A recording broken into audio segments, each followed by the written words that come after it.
adding to the back and forth here between the United States and China, we have a Chinese refiner halting U.S. oil purchases and saying that they may use Iran instead.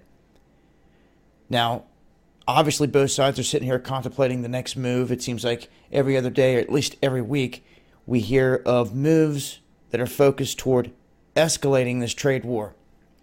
And then they may pull back a little bit, but then it's right back to the trade war talk. Even though they may want to shift the attention over here or over there, this is something ongoing.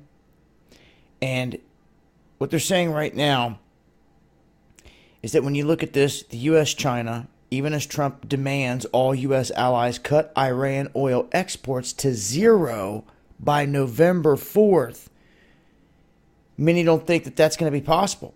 So if you do not understand what's going on here, Trump is basically saying that other countries, all U.S. allies, have to cut Iran oil exports to zero by November 4th. This is key. This is big time. And I mean, when he's making a statement like this, those that don't follow through, he's going to turn around and he's going to whip them with tariffs or sanctions or whatever, trying to play hardball. Saying that if you don't have our back, we don't have yours. And he's going to try to prove a point, in my opinion. And they may, instead of just trying to hit them with tariffs or this or that, they may pull whatever they've been sending in aid, and they may just stop supporting them militarily.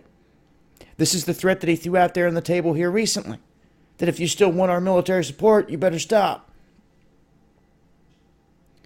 So, we'll see just how deep this relationship between China and Iran gets and where it goes from here. They're obviously big-time allies. I think people overlook this. When they think of China, they think obviously China and Russia, the two biggest allies. But Iran in there is key. And China can, as it is right now, if Russia doesn't want to play ball with them the way that they like, Pakistan is doing everything that China says, basically. They're cutting them deals. And they're building bases in Pakistan, going right around India, down into Pakistan, right into Iran. And then they can cross the border right into Turkey, with no one stopping them. Sending millions of troops if need be. A huge wall of allies right there between those countries. So, Iran is closer to China anyhow. If they're buying something and wanting it shipped to them, they could shut that down. But of course, China is not listed as a U.S. ally out here on the world stage as it is right now. So it will indeed be interesting to see what happens with some of these other countries when all the sand runs out of the hourglass and November 4th rolls around. I'm going to leave a link here. Make sure to follow me on Twitter for updates. Underground World News live Friday nights, 9 p.m. Eastern. Unless I change it, you'll get the updates, if I do, on Twitter. And check me out on Twitch. I've created a channel over there. And there's going to be exclusive stuff posted on that channel as well. I'll have links below in the description box.